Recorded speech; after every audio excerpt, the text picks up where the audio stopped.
Hello everybody and welcome to another edition of SD Card Pickup by Wren.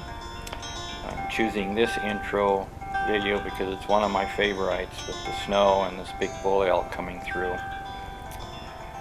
So without further ado, we go into some human interaction here. It looks like a group of people coming up to camp. And there's a camping spot just several hundred feet from here, maybe 100 yards. And I think that's probably where they're going, because they were there for a few hours, and then we see them coming back into the frame. So if you're interested, you go to Wren's Photography at Facebook. And it looks like after about 4 or 5 hours, they decided there was a bathroom break time. At least they went out of the view of the camera. I'm sure they've seen this camera, but it was just interesting to see the human interaction on my trail camera at times. This past week I had a few people just investigating my cameras, putting their hands in front of them, and making all kinds of comments, which is always funny. So this week I have quite a bit of nighttime video. I don't like the nighttime videos as much because they're just not as clear. And here we see a bobcat just kind of looking around trying to figure out what there is to capture, I think. And then here we see coming up after this coyote a bunch of bull elk of different sizes. And this was a camera I had to adjust for a while until I got the right view, which it looks like I have right now. Looks like the big bull is leading the pack. And you notice this bull coming up here, those black buttons on his head. He's just lost his antlers. So next week I hope to go down this trail and see where it leads to, because there's always bull elk coming up there. And hopefully I can find some antler sheds when I go down there. There was a group of, I don't know, 3 or 4 bulls here coming up. The shots are fairly clear for the evening, but for some reason my camera only does about 15-second bursts, which is usually enough.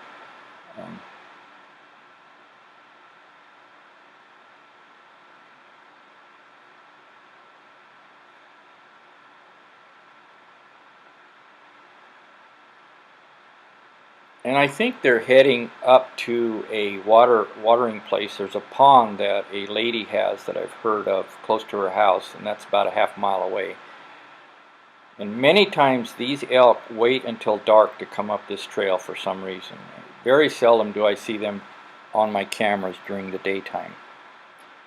I'm just really curious where they're coming from, so I planned on next week to go down and see where it is they're actually coming from and where they're going to. So that's kind of my goal for next week.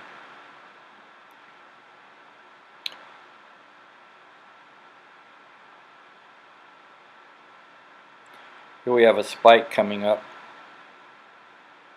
and I try hard to, well, I don't know about hard, but I do try to become familiar with these elk so that I recognize them from week to week if they show up. And there are a few that I recognize, but then again there are some others that I just don't know if I've ever seen before.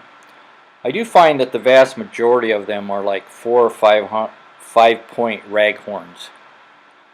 There's a lot of those, and the hunters just didn't get those this year.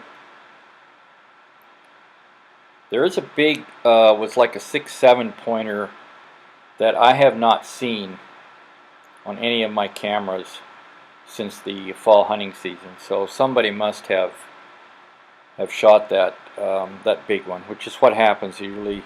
Go for the big ones. And but there should be a lot of nice big elk next year. Well, I've never really, in all the elk that I've never seen anything like big, huge, massive. I've seen like 6-7 points, but their antler size isn't massive.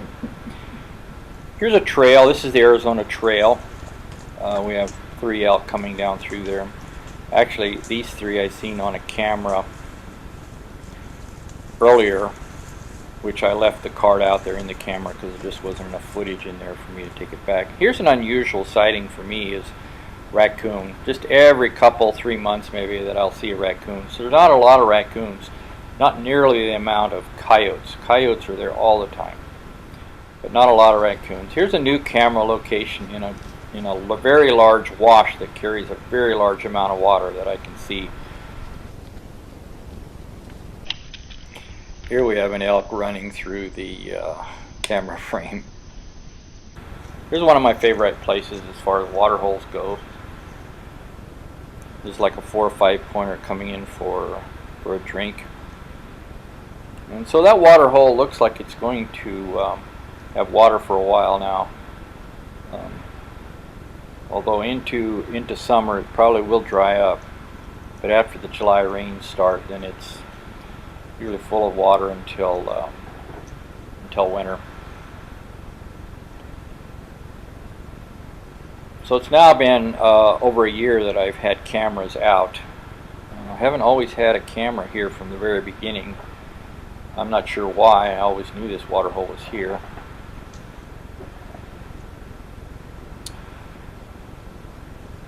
But I do see that the bull elks are gathering together. They're in groups of 3 to 5. Also notice that there are some other elk that appear to be cows with these bulls. The other thing that I have thought of is that these may be just young bulls that are going to be getting spikes this year, and so they're hanging around with them. Although generally the young bulls and spikes are still with the cows. So there is no general rule of thumb. There is a general rule of thumb, I should say, but there are always exceptions. That bulls and cows are mixed throughout the year sometimes. But you can make the general assumption that usually the bulls hang out together through the summer. But I've noticed in a lot of my videos in the summer that there are a lot of single bulls. You know, they're not with other bulls. So this all varies. Of course, here we see, there's a couple bulls together, and there's a couple of cows, or actually young bulls, that still don't have antlers off to the side there. And they always like to investigate my camera.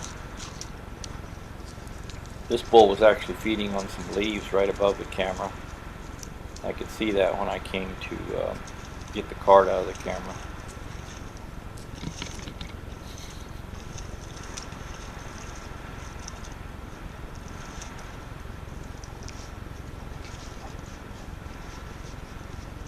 This week I didn't have near as much footage. I usually have close to an hour of footage that I have action on. This week there was only probably 16 to 18 minutes of footage.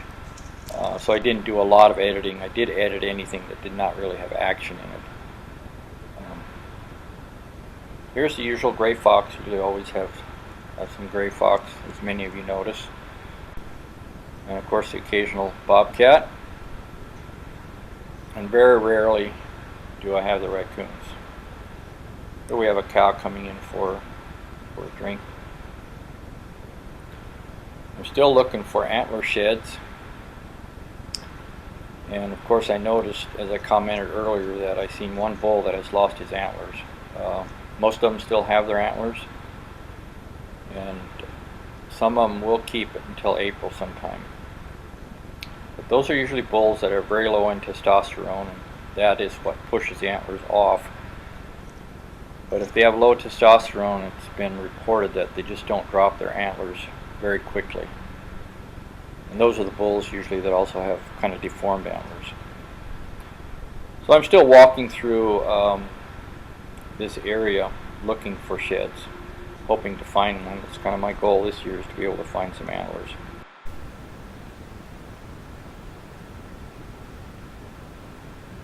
Here we have a Coues whitetail, a new camera location which attracted a lot of attention from hikers. and I decided to just take this camera away because it was just created too much curiosity, and there is the occasional person that wants to take those cameras. Here's a spike coming across there.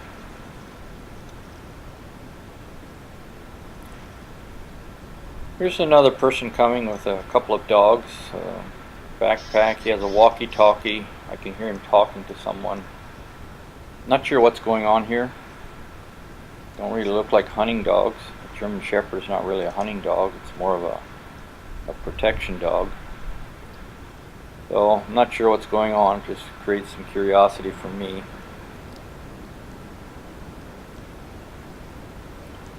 There's this coyote running through there. If you notice in this location, I seen a hunter hide something under a rock a few weeks ago. Well, I'm going to reveal that at the end of this video, what that was. There's a group of bulls on that water hole, which is one of the first water holes that I ever found when I was first going up there 10 years ago. So they're real apprehensive about the camera. I'm sure it's not the first time they've seen this camera. Of course it might be. These might be just bulls that have come in. Although I do somehow recognize some of their antlers. That doesn't mean that it's the same bull. And you'll see on this video that there's some bulls in the background. You can see their eyes.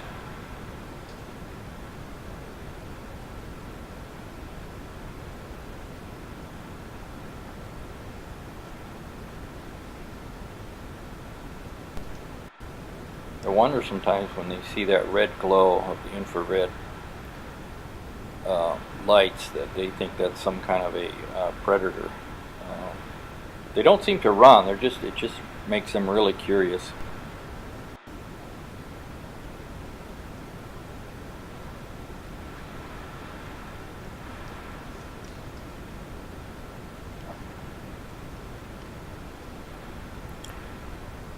Soon we'll be coming up to my location of my camera 5, where the Coos deer hang out. Here we have a couple of bucks. This one I've captured on video several times. He's got part of an antler missing, or broken off I should say. And then there's another one that's going to be coming up here that I've photographed, or videotaped several times on my camera number 9, which is just up on top of the hill from this. This one I have here primarily to try to get bobcat and mountain lion, but I get mostly coyote and some deer.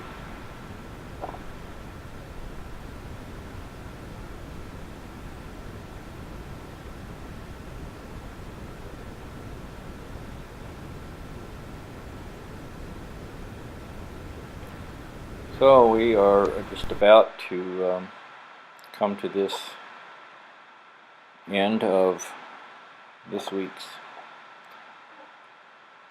version of my SD card pickup. And always the coyotes. Here's I think a Steller's jay. Very nice bird. They're always tripping my cameras. That and the squirrels trip a lot of my cameras. So here coming up is where I decided to